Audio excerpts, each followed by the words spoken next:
Frequency Podcast Network. Stories that matter, podcasts that resonate.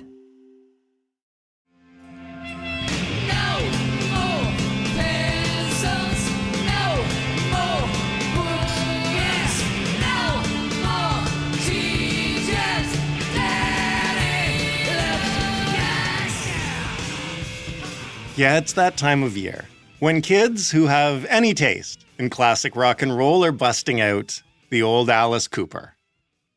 But here's the thing. Once school is out, what the heck are parents supposed to do about childcare for 2 whole months? I'm Jordan Heath Rawlings, and you're listening to In This Economy, where we help you understand the systems that create your money problems, from grocery bills to childcare and everything in between. In each episode, we talk about a common financial challenge, and then I talk to an expert who can explain the factors causing that problem and offer you, if not perfect solutions, then pivots or options and things you can do, even in this economy.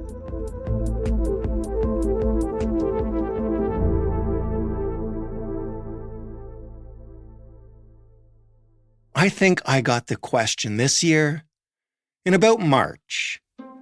I would have been standing at pickup or drop-off and talking to another parent when they casually would have mentioned, "Are you signing up for camps yet?"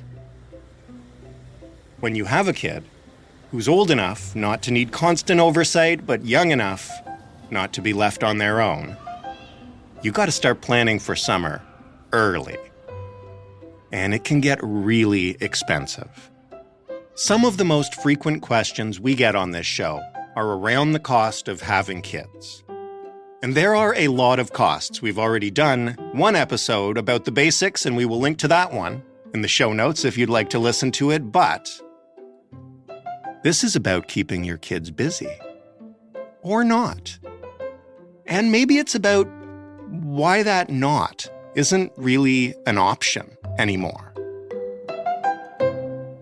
We also got an email from a listener named Nikki wondering about the costs of having her kids signed up for competitive sports. I'm worried about the cost of camp. You might be worried about the cost of daycare in the summertime. The real question here is, was it always this way? I grew up spending summers on a farm, and yes, I would be put to work. But when I wasn't weeding the garden, I did a lot of nothing.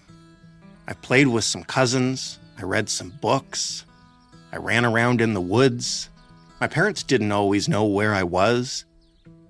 There wasn't a ton of supervision, but I knew where to go if I needed help, and that was about it. But these days, like I said, it starts around March. Are you doing camps? Which camps? Art camp, sports camp, animal camp, chef camp? Which ones? Because you have to put her somewhere. The question we wanted to answer with this episode is, do you? Do you really?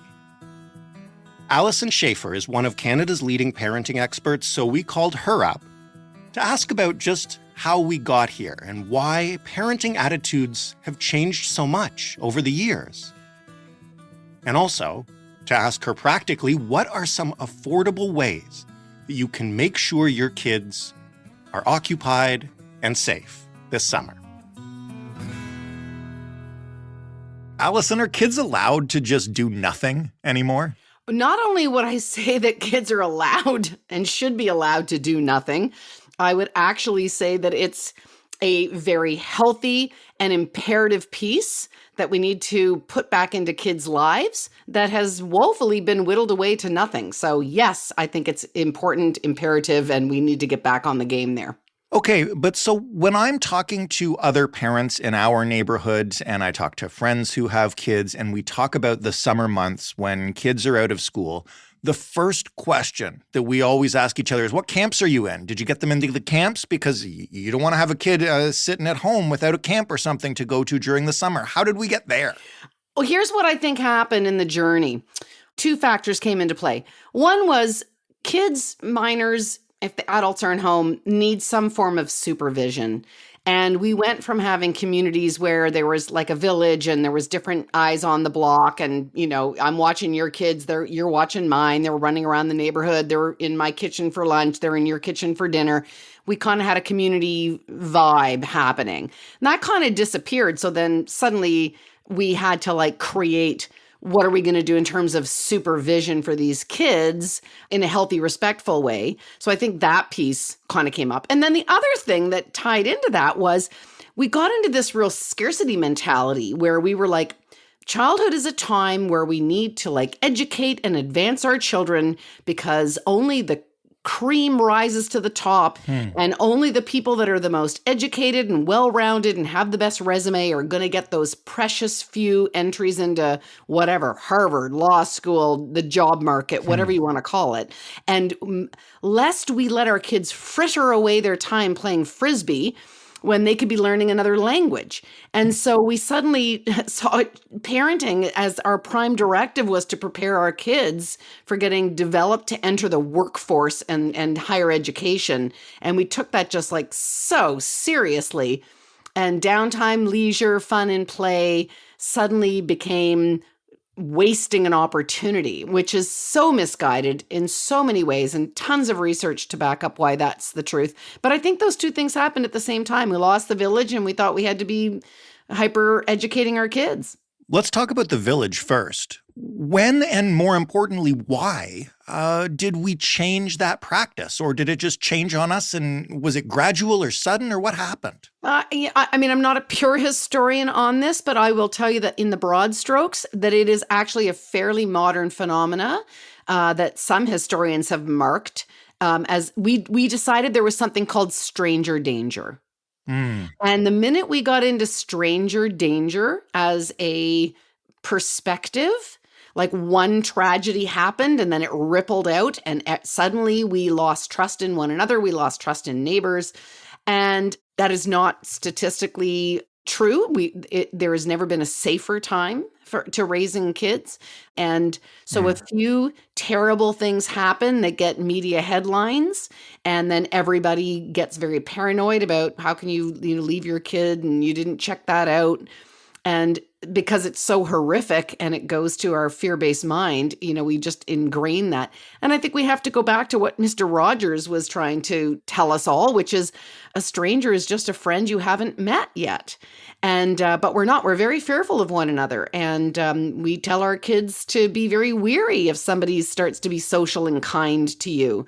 And yes, we need to have street smarts, but isn't that sad that we've kind of grown up raising our children with the idea that the outside world is a scary place where at any moment other people could do bad things to you, as opposed to if you get lost, just ask someone for directions. I mean, that's such a different mindset in terms of psychological safety. And so we've kept our kids at home with a few select relatives, and we haven't put them out into the general population. And I mean, if we're going to really get into the statistics, the people that are most likely to harm a child are actually people that they know. It's parents, it's direct relatives. Probably the person who's going to be the buffer to protect our kids from that is sending them to camp and sending them out into the neighborhood where other people have eyes on them to go, that kid's acting weird, or that seems a little odd that that's happening. And so if we're going to have eyes on our children, we have to put them out into the general public so that the quiet, private things that go on behind closed doors don't happen or get noticed faster. How do we deprogram ourselves from that? Because I bet you there were a bunch of people listening when you said, a stranger is just a friend we haven't met yet, who were like, no, like it's a very visceral reaction to those, horrors, as you mentioned, that we see on TV. How do you overwrite that? Well, I think part of it is being intentional about recreating communities, I mean, I had a woman who worked for me, and she purposely bought a house in a community that had a lot of young kids because she thought that would be a great place to raise her children. Good schools, lots of young families. And her house backed onto a park. And, she paid a premium for having a house that backed onto the park. Meanwhile, none of the kids were ever out anywhere. They were nowhere to be seen. Everyone kept their kids at home.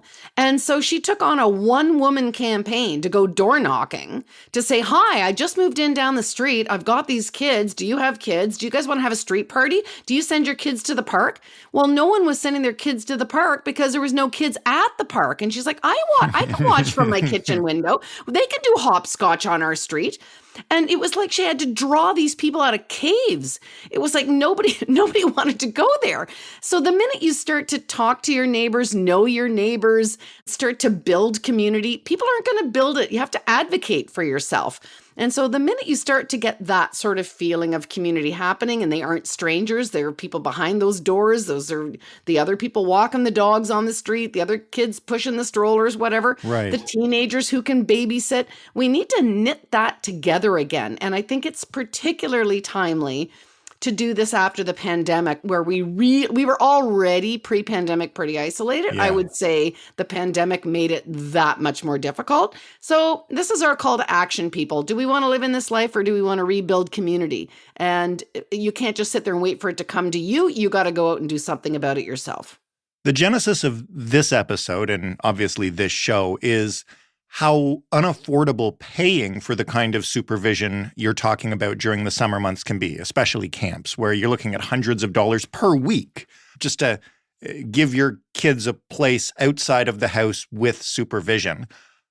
How can you replicate that in your community on the kind of scale that is necessary, right? Because the parents who are asking about camp are working parents who need to be able to actually work. So while it's nice and we should definitely, send the kids to the park more for an hour or two, how can you find ways to replicate the care that day camps provide during the summer that allows parents to actually focus on work? Yeah, I mean, and there are great camps. Most municipalities realize that they have a civic duty to provide affordable or free programming for kids. And it can often be like the Hunger Games to try to get those spots. Oh, and listen, I know you got to get up at 4:00 in the morning to get in the queue, and those, it's like a lottery system or the first come, first serve, and it's like wristbands to a Taylor Swift concert or something. Right. Like, it's like, I get it. I'm not saying it's not hard, but I think that is a route that you can go through. And I think there's also kids who have particular interests, like if you're into robotics or they're into arts and crafts or soccer or something, like I can see where it would be really great to get on take advantage of outside of school time, because schools are now very reading, writing, and arithmetic, and we've lost a lot of the other music, drama, some of these other things have fallen to the wayside. And if that's your kid's passion, wouldn't it be great if they could have an opportunity in the summer to engage with that kind of learning and to look for those programs and to see if there's something affordable from the city or the museums or the art galleries? That's great. It takes work, but you can find it, you can see it. But I think at the same time, going back to this idea of, we're adults, we've got kids, they're home for the summer, we don't have year-round schooling like in the United States. A lot of the states actually have that, and it's probably more a childcare thing than a learning thing. Mm-hmm. So what are we going to do about that? And I think it goes back to the idea of the community and saying, how did it go in the old days when somebody had to go out and like kill the wildebeest and the other people had to go pick the berries and right. harvest the wheat, and, took you half a morning to, make your tortilla, or depending on your culture. Like, we weren't sitting around saying, I'll just go entertain the children with a puppet show. That wasn't really a thing. This idea that we have to entertain children is not really how we've ever raised kids. Yes, they need to be supervised, but they need to be engaged, and they need to be with people in healthy relationships and in safe environments. And that can look so many different ways. That could be putting a notice in your condo and saying, hey, do you guys have kids around for the summer? Does anyone want to get something going? And thinking more intergenerationally, where we might say, hey, I've got a teen who's home and bored and I don't want them playing Fortnite all day. Maybe they could be the ones that take you down to the condo pool, and I'll slip them some money so that they can do swim lessons. Or a senior who loves playing piano and, would love to spend some time with somebody younger to teach them casually, not formally, but, some piano lessons. And I think if we get creative and think a little differently about solving the problem and reaching out to the other people that are around that also have to fill their time, community connections, taking some initiative, being creative. I think there's a lot of solutions out there that maybe we just don't think about because we're so programmed by our culture to say a good parent sends their kid to camp and a better parent sends them to an expensive camp. There's very much a tier of camps, let me tell you. They carry a certain status amongst the people in the know. And it's too bad. There's absolute benefits, but there's no shame in not sending your kid to camp, let me tell you.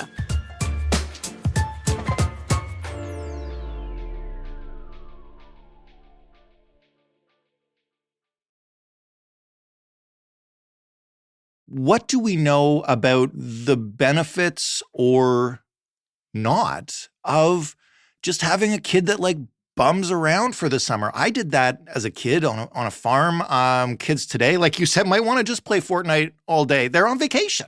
Yeah, and I am all for the idea that kids can understand the difference between a school day and a holiday and a work day. That's fine. It's your birthday, you get extra cake. I mean, I'm all about that. That's totally fine. But I think the part about having this big expanse of time is that we have forgotten that one of the missing and important developmental parts of childhood is actually unstructured play.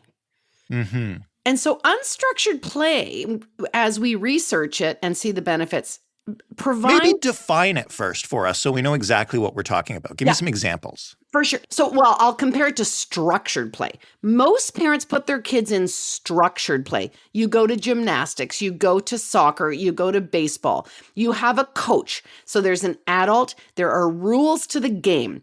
You're told to do the rules of the game. Unstructured play is what kids have done around the world from time immemorial, which is even after disasters like Hurricane Katrina. And yes, it's traumatic. Those are traumatic experiences. But, even in those worst human case scenarios, you know what those kids do? They get out and they start playing again. They play almost immediately. They find a bottle cap, a stick, a hubcap, and they start to make up games that don't have any rules. It's like you can't stop kids from playing. You actually can't. That's their natural way to connect, to process life.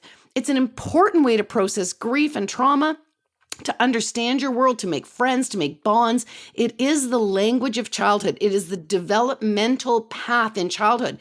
And we've robbed our kids of that because we put them in all these pre-K, nursery school, learn your ABCs, your 1, 2, 3s, your swim lessons. And if you look back and look at other cultures, like Wayne Gretzky, amazing hockey player, but his dad just took him out and did shinny in the backyard. And in France, when you look at swim lessons in France, it's parents and kids getting into the pool together. There's no instructor. You don't separate the parents from the kids. You just go frolic. You actually just go swim together. So somehow in our culture, we turned everything into leagues and registrations and coaches and rules. And you go from, if it's swimming, you go from tadpole to guppy to shark to, Right. Well, it's like you can't do anything without being put on some progression chart that's telling you how you're doing and if you're progressing. And so the idea of just doing things because they're fun and kids getting together, meeting out in the backyard and somebody brings a bat and someone brings a ball. And if you're rude to them and you say mean things to them, they say, I'm taking my bat and I'm going home. And there's no parent there to say, well, let's have a discussion. Let's link arms. And how did you feel about that? What did you want to say? In fact, they have to broker and negotiate it with no parents around. And so the guy who was being the jerk learns experientially, you know what? When I'm a jerk, people leave and take the ball, and now I have no one to play with. You don't need a parent to process that. That's actually something that life teaches you. And if you're somebody who is shy, but there's no one to play with, but you're left to your own devices. You're like, well, I don't really know that kid down the street and he seems older than me, but it's either sit here alone or go talk to that person. You build up your courage. And so you go and you start playing with somebody who's a different age. And we've made it so clean and cookie cutter and manufactured that we've got all these missing opportunities. And I really do believe that this is one of the culprits that is underlying some of the causation around why we have such high incidences of anxiety in our youth today. These are the missed experiences that really do build coping skills, problem-solving skills, interpersonal skills that lead to tremendous resilience. And so from the outside, it might just look like a kid sitting on the end of the driveway, not talking to anybody for 2 hours. And then they decide they better build a lemonade stand and talk to people. But we want to jump in and solve that. We see it as idle time. We see it as wasted time. We want to rescue our kids. And maybe there's some real value in just stepping back and going a lot slower and trusting the process a bit more. How can you get parents to take that message to heart and act on it? I ask this because I know many parents have experienced judgment from other parents about how kids are raised these days. And it's often about like, well, little Erica is doing gym and then she's got piano lessons and then she's got this. And what's your kid doing? I don't know. They'll figure something out. And it's kind of like, oh, okay, well, good luck. I think it is true that parents are also social creatures who want to fit in and belong and want to be validated that they're doing a good job. And let's face it, our kids don't really tell us we did a good job until they're much older. Usually when they have kids of their own and then they go, how did you do it, Mom? You only had the, that's usually when you get the big thank you. But it's a pretty altruistic sport. You're not really hearing it from your kids as you're raising them.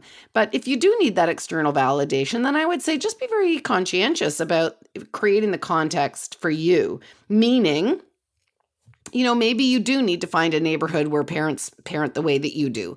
Or maybe you need to go through your social media stream and delete the accounts that are discouraging and making you feel guilty and negative, and then go start doing hashtag free range kids or natural childhood, and you're going to find that there's all kinds of people that are actually like-minded with you. It's always easier to do things together, but you have to do it with intention, and it may not be your immediate group around you, so you're going to have to go hunt those people down. But I think you'll feel a lot better about yourself when you realize there's tons of psychological research. There's lots of podcasts. There's all kinds of Facebook parenting groups. You'll find somebody in your neighborhood. You will. You just maybe have to be a little bit more aggressive on the hunt to find them. Lastly, beyond, going out yourself and cultivating that kind of community and like-minded parents that you just mentioned, how do we return to making, I guess, the world at large more accepting of children's independence? I'm not speaking here of, the other parents on the street. I'm speaking about the looks and unwanted attention and sometimes even unwanted calls to police you get when children are doing things alone and unsupervised and someone thinks they're in trouble, or even just the way we tend to see a lot more complaints these days about children being children in public spaces, whether that's a restaurant or an airport or whatever, and they're doing that unstructured play or sometimes unstructured tantrums, and people seem to feel like children don't have a right to the same space as they do. Oh my gosh, that's such a good observation of where we're at, about how society observes children, their space in the world. And to your point, we've come from the pendulum being very far swung in the direction of where are the parents. We need to have care and concern for children who don't have a voice, that can't speak up for themselves, that the world's a harmful place, and we all need to have, eyes on the children. And so that becomes a real problem when you want to live in the moderate zone, which is, of course, children need supervision. Of course, they need to have people around them. But, if you talk to the average parent and they say, well, I was going to let my child walk to the store and get their own ice cream, but I was worried that someone would call CAS. And, people have told stories of like the police pulling their children over, and they literally have like cards that say, I'm a free range kid. I have permission to walk to school on my own. Here's my parents' phone number. And it's like, wow. Yeah. That's like really scary that the pendulum has swung so far in that direction. So I think part of it is to keep this conversation going. So I thank you for bringing this up, on your show, and to try to empower every parent to say, where could you be on your growing edge? So you're feeling it in your mind, you're enacting this in your own household, but how could you be just that much more of an advocate? Like, what would that look like to lean into that a little bit further? And I think all of us can find our growing edge. For some people, they're very conservative. Their growing edge might, just be letting their kid walk from the car to the house unaccompanied, let alone dropping them off a block from the school. But I think the more that we find our growing edge and start having trust in our fellow person and putting that into actual action, then we start getting feedback from the world that, oh, you know what? And that went well. Nothing happened. They went to the sleepover and they didn't get murdered. And, my kid got lost, but somebody said, oh, did you get off at the wrong bus stop? Here, I'll walk you back to the bus stop you were supposed to be on. And then your kid has the experience of saying, oh, I got myself in a real situation, but people were really kind. They helped me out. And so I don't think we can really get there unless we're willing to do experiments. And I wouldn't ever expect a child or a parent to do an experiment so great that they became flooded, overwhelmed, panicked. I don't think that's how we grow. I think we just push our boundaries, talk about it, explore it, keep it top of mind, keep it in the conversation, and just say, like, that's where I want to grow. I'm just going to push that boundary because I don't want to live in a world that doesn't have space for kids. And so find your comfort space and feel good about it. Alyson, this has been an amazing conversation. And maybe just before you go, to bring it back to where we started, if you could sum up just a few ideas for parents who are staring down 2 months outside of school and don't have a lot of money for camps, give them the top 3 of what they should look to do. Yeah. So, first of all, don't feel guilty that you can't afford camp or didn't get camp organized. That's not going to be make or break in your kid's life. You now have another window of opportunity for something else great to happen. So let that go. Let the guilt go. Parents are too guilty. 2, get creative.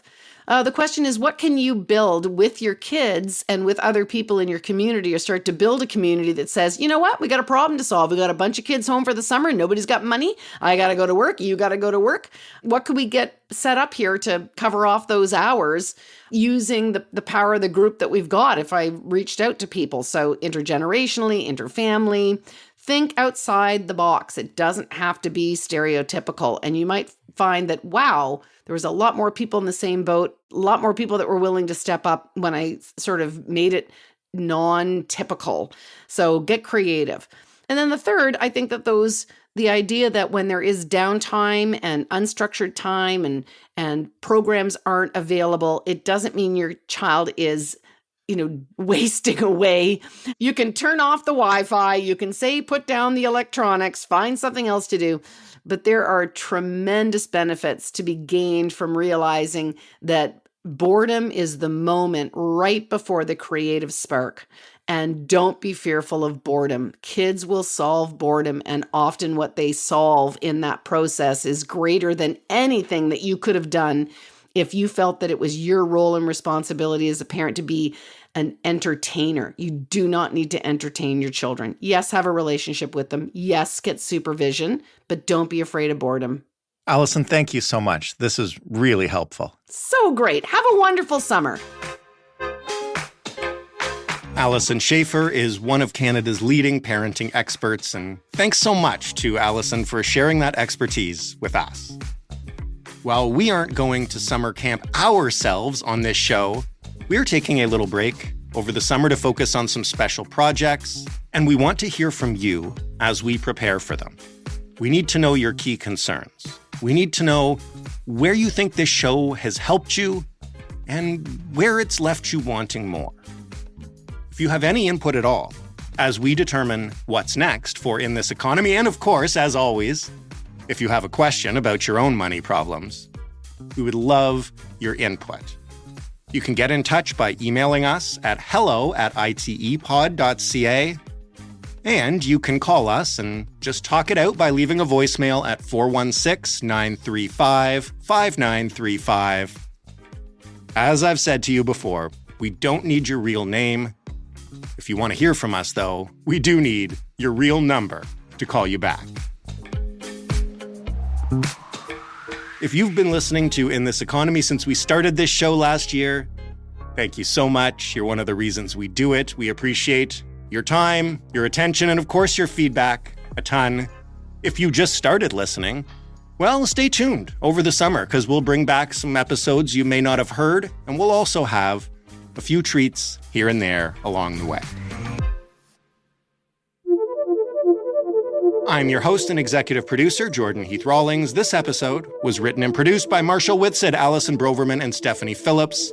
The sound design was done by Robin Edgar. Mary Jubrin is our digital editor. Diana Kay is our manager of business development. And together, all of us make up the Frequency Podcast Network, which is a division of Rogers. Thanks for listening. Have a great summer. Save some money, and we'll talk again soon.